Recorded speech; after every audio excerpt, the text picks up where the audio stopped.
Hello friends, कैसे हैं सभी लोग। आप सभी का स्वागत है सरकारी मास्टर की एक और नई वीडियो में। और आज जो हम लर्निंग के नियम सीखने जा रहे हैं, थॉर्नडाइक के सीखने के नियम, तो काफ़ी ज़्यादा एग्ज़ाम के पॉइंट ऑफ व्यू से महत्वपूर्ण रहने वाला है टॉपिक, जिसको बोलते हैं थॉर्नडाइक लॉ ऑफ लर्निंग।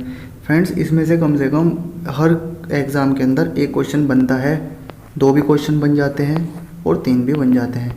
वो हमारे लक पर डिपेंड है कि हमारे एग्ज़ाम में कौन सा क्वेश्चन बने हैं।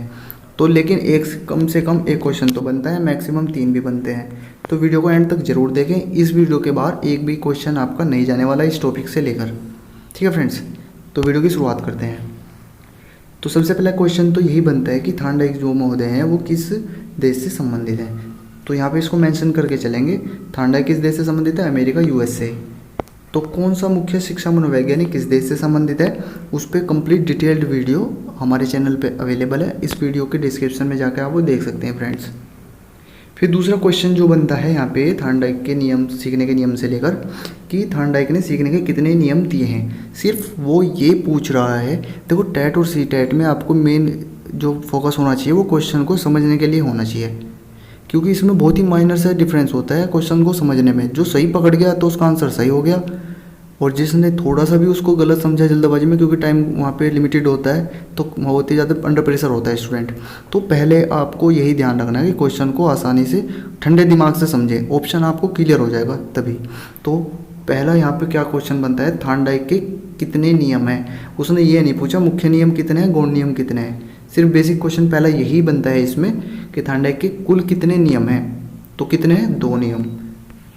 उसने कोई डिटेल नहीं पूछी, सिर्फ क्या है पूछा है कितने नियम है। तो कितने नियम है? 2। अब वे 2 कौन से वो देख लेते हैं। जो प्रथम है वो है मुख्य नियम, दूसरा है गौण नियम। ठीक, अब देख लेते हैं जो मुख्य नियम है वो क्या है। मैं आपको पहले बता देता हूँ, जो मुख्य नियम है उनकी संख्या 3 है, गौण नियमों की संख्या है 5। अगर हम थॉर्नडाइक के सीखने के नियम की बात करते हैं तो क्वेश्चन क्या बनेगा, थॉर्नडाइक के कितने नियम है। सिर्फ नियम पूछे सीखने के, तो कितने? 2 नाम है, मुख्य नियम, गौण नियम।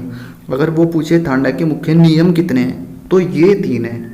अगर क्वेश्चन पूछे थॉर्नडाइक के गौण नियम कितने हैं, तो ये 5 हैं। ठीक है दोस्तों, तो क्वेश्चन को पहले बहुत ही ठंडे दिमाग से समझना है, तब उसको मार्क करना है। तो इस वीडियो को पूरा जरूर देखें, एक भी क्वेश्चन इस टॉपिक से बाहर जाने वाला नहीं है। वीडियो को शेयर जरूर करें फ्रेंड्स के साथ अपने। तो जो मुख्य नियम है इनकी संख्या कितनी है? 3। देख लेते हैं क्या है। तो पहला जो नियम है,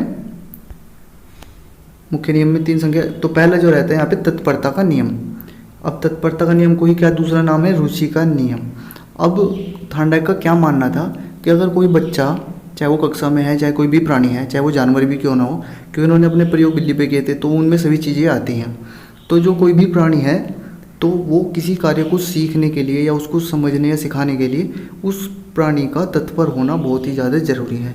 अगर हम किसी बच्चे को ही ले लें, अगर हम उसको कक्षा में कोई भी चैप्टर या कोई टेबल ही है सपोज 2 की, तो अगर हम उसको सिखाना चाहते हैं और बच्चा बिल्कुल भी तत्पर नहीं है, कोई भी रेस्पॉन्स दे ही नहीं रहा है, या फिर उसकी रुचि क्लास में है ही नहीं, तो अध्यापक कितना भी अच्छा हो वो उसको सिखा ही नहीं पाएगा।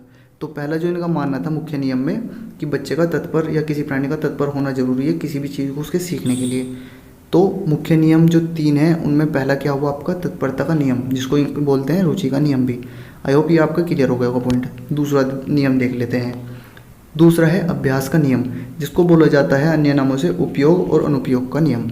अब इसमें थॉर्नडाइक महोदय का क्या मानना था कि अगर कोई बच्चा अभ्यास कर रहा है निरंतर किसी भी टॉपिक, या हम मैथ की बात कर लें, अगर हम कोई जो मैथ का टॉपिक है उसको हम रेगुलर निकाल रहे हैं, उसके अभ्यास में हैं, उसका हम उपयोग कर रहे हैं, तो हमारा पक्का रहेगा, काफ़ी लंबे समय तक हमारी मेमोरी में रहेगा और वो हम चीज़ें याद रख सकेंगे। दूसरा इसी में ही है अनुपयोग। अब मैथ का कोई फॉर्मूला वगैरह है, तो अगर हम उसको रिपीट नहीं करेंगे या उसका उपयोग नहीं करेंगे, यानी कि उसका अनुपयोग करेंगे, तो वो क्या है, वो हमारा वीक हो जाएगा, हम उसको भूल ही जाएंगे कुछ समय बाद। तो ये जो भूलने और ना भूलने वाले और प्रैक्टिस के जो अभ्यास के नियम आते हैं उपयोग अनुपयोग का, ये क्या कहलाता है, अभ्यास के नियम, यानी कि दूसरा जो नियम है थॉर्नडाइक का। अब आगे चलते हैं तीसरे पॉइंट पे।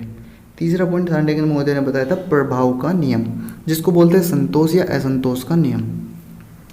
इसमें होता क्या है कि भाई अब जो बच्चा जिस संगति में है उसका उस चीज़ पे ऐसा प्रभाव पड़ेगा या जिस एनवायरनमेंट में जो भी स्टूडेंट है, कोई भी प्राणी है, उसका प्रभाव पड़ता है। अब प्रभाव किस तरीके से कि अगर हम किसी बच्चे को प्रोत्साहित कर दें, उसको पुनर्बलन दें, तो उसको संतोष मिलेगा, तो वो उस चीज़ों को अच्छे से सीख पाएगा, समझेगा। और किसी बच्चे में असंतोष हो जाए या उसको उस जो जितनी मेहनत कर रहा है उसको ऐसा फीडबैक ना दिया जाए, तो बच्चे में असंतोष होगा, तो उसकी जो सीखने की जो क्षमता है वो कहीं ना कहीं प्रभावित होगी। आई होप ये जो मुख्य नियम है, तीनों पॉइंट आपके क्लियर हो गए होंगे फ्रेंड्स।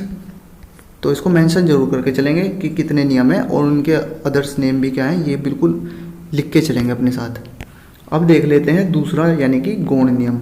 इनकी संख्या क्या बताई है थॉर्नडाइक महोदय ने? 5। अब इन पांचों को देख लेते हैं क्या है। पहला क्या है?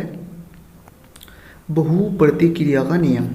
अब इसमें थॉर्नडाइक महोदय का यही समझाना था कि बच्चा जो है किसी भी एक सिचुएशन या किसी भी एक समस्या को बहुत सी प्रतिक्रिया करके समझता है। अब ये नहीं है कि जैसे मैथ का ही क्वेश्चन है तो उसको एक क्वेश्चन को करने के एक से ज़्यादा टाइप्स या बहुत सारी प्रतिक्रिया हो सकती हैं किसी भी एक समस्या को सिद्ध करने के लिए, तो बहुत सारी प्रतिक्रिया हो सकती है। तो इनका गौण नियम का पहला था। दूसरा क्या? मानसिक स्थिति का नियम। अब मानसिक स्थिति भी जो है सीखने या लर्निंग पे असर डालती है, तो ये इनका जो है दूसरा नियम था। तीसरा था आंशिक क्रिया का नियम, यानी कि बच्चा जो है अपनी आंशिक क्रियाएं या किसी भी कार्य को थोड़ा थोड़ा बांटने पर भी वो ज़्यादा अच्छे से सीख सकता है। तो कार्य को अंशों में बांट के भी उसको लर्न कराया जा सकता है, या लर्निंग का एक बहुत अच्छा जो है माध्यम है। तो ये आंशिक क्रिया का नियम होता है। समानता का नियम। अब इसमें समानता यही है कि भाई जो समान टॉपिक है जो एक दूसरे को रिलेट है उनको एक साथ कराया जाए, तो जिससे क्या होगा कि बच्चा अच्छे से लर्न कर पाएगा, सीखेगा और समझेगा। सहचर्य का नियम।